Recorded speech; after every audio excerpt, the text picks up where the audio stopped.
بسم اللہ الرحمن الرحیم۔ السلام علیکم۔ اہل سرسار کی ایک قوم جس کو قوم سبا بھی کہا جاتا ہے، یہ قوم اللہ پاک کی بے شمار نعمتوں کے ساتھ زندگی گزار رہی تھی۔ حضرت داؤد علیہ السلام اور حضرت سلیمان علیہ السلام، ان کی حکومت زبان زد خاص اور عام تھی۔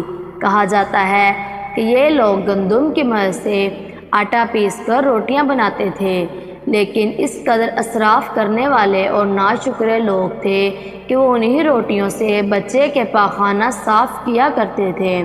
ان آلودہ روٹیوں سے ایک بڑا پہاڑ بن گیا تھا۔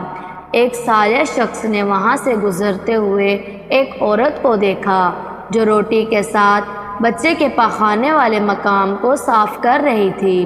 اس شخص نے اس عورت سے کہا کہ تیرے اوپر افسوس، خدا سے ڈر اور توبہ کر، کہیں ایسا نہ ہو کہ خدا تمہارے اوپر اپنا غضب ڈھائے اور تجھ سے یہ ساری نعمتیں چھین لے۔ اس عورت نے مذاق اڑایا اور مغرور انہا انداز میں کہا، جاؤ جاؤ، گویا مجھے تم بھوک سے ڈرا رہے ہو۔ جب تک سرسال جاری ہے مجھے بھوک کا کوئی خوف نہیں ہے۔ کوئی زیادہ عرصہ نہیں گزرا تھا کہ اللہ تعالیٰ نے حفظ بازو اور اسراف کار لوگوں پر اپنا غضب ڈھایا۔ پانی جو کہ زندگی کی بنیاد ہے، اسے لوگوں سے چھین لیا تھا۔ بات یہاں تک پہنچ گئی کہ ان کی ذخیرہ کی ہوئی تمام غذا ختم ہو گئی۔ آخرکار وہ مجبور ہو گئے کہ انہی آلودہ روٹیوں پر ٹوٹ پڑے، جن روٹیوں کو اکٹھا کر کے ان لوگوں نے بڑا سا پہاڑ بنایا ہوا تھا، بلکہ وہاں سے روٹی لینے کے لیے صف لگتی تھی تاکہ وہاں سے ہر کوئی اپنے حصے کی روٹی لے سکے۔ قحط اور ان کی بدحالی کے بارے میں متعدد روایات ملتی ہیں۔ سورۃ نحل کی آیت نمبر 112 اور 113 میں یوں ارشاد ہوتا ہے کہ اور اللہ نے اس قریہ کی بھی مثال بیان کی ہے جو محفوظ اور مطمئن تھا۔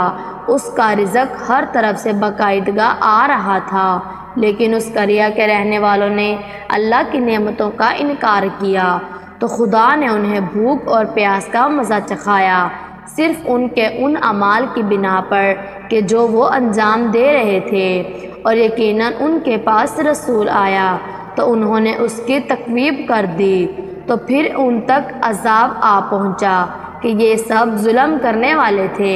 اسی قوم سبا کے بارے میں ایک اور واقعہ ملتا ہے کہ ان لوگوں نے اپنے زراعت کو بہتر طور پر کاشت کرنے کے لیے پانی ذخیرہ کرنے کی خاطر دو پہاڑوں کے درمیان ایک بہت بڑا بند تعمیر کیا ہوا تھا جس میں وہ پانی جمع کر سکیں۔ دوسرے پہاڑوں سے گزرا ہوا پانی اسی بند میں آ کر وافر مقدار میں جمع ہو جاتا تھا۔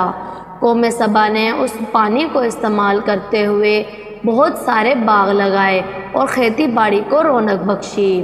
ان باغ کے درختوں کی شاخیں اس قدر پھلوں سے لدی ہوئی ہوتی تھیں کہ ان درختوں کے نیچے سے اگر کوئی شخص سر پر ٹوکری لے کر گزرتا تو پھل اپنے آپ ٹوکری میں گر جاتے اور ٹوکری پھلوں سے بھر جاتی۔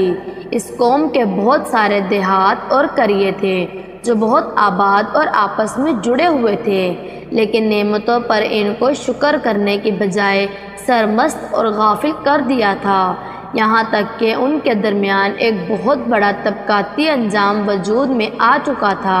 ان میں سے کچھ لوگوں نے کمزور اور بزرگ لوگوں کا خون چوسنا شروع کر رکھا تھا۔ ان بدکار لوگوں نے خدا سے دعا کی۔ انہوں نے دعا کی، خدایا ہمارے سفروں کے درمیان فاصلہ زیادہ کر دے۔ ان لوگوں نے اللہ تعالیٰ سے یہ دعا اس لیے کی کہ ان کی خواہش یہ تھی کہ آبادیوں کے اندر خشکی زیادہ ہو اور فاصلہ زیادہ ہو تاکہ کم آمدنی والے لوگ ان کی طرح سفر نہ کر سکیں۔ اللہ تعالیٰ نے ان مغرور پیٹ کے پجاریوں پر اپنا غضب نازل فرمایا۔ بعض روایتوں کے مطابق ان مغرور لوگوں کی آنکھوں سے دور صحرائی چوہوں نے معرب نامی بند کی دیواروں میں حملہ کر کے انہیں اندر سے کھوکھلا کر دیا، اور اوپر سے بارشیں بہت زیادہ ہوئیں جن کی وجہ سے سیلاب آ گیا اور اس بند میں پانی بہت زیادہ اکٹھا ہو گیا۔ اچانک اس بند کی دیواریں ٹوٹی اور ایک بہت بڑا سیلاب آ گیا۔ جس میں تمام دیہات، آبادیاں، مال مویشی، انسان اور زمینیں تباہ ہو گئیں، یہاں تک کہ ان کے گھر اور محل بھی اسی پانی میں غرق ہو کر تباہ ہو گئے۔ سارے پرندے وہاں سے چلے گئے تھے، جبکہ الو اور کوے نے قوم سبا کے کھنڈرات پر اپنے گھونسلے بنا لیے تھے۔ دعا ہے اس رب سے جس نے ہمیں زندگی عطا کی ہے کہ ہم اس زندگی کو اللہ پاک کی شکر گزاری اور فرما برداری میں لگائیں۔ اگر ویڈیو اچھی لگے تو ہمارے چینل ہمنا وائس کو سبسکرائب کیجیے، کیونکہ ہمارے چینل پر اس طرح کی معلوماتی ویڈیوز اپلوڈ کی جاتی ہیں، اور اس ویڈیو کو دوسروں کے ساتھ شیئر کیجیے تاکہ سب کو معلومات ملتی رہے۔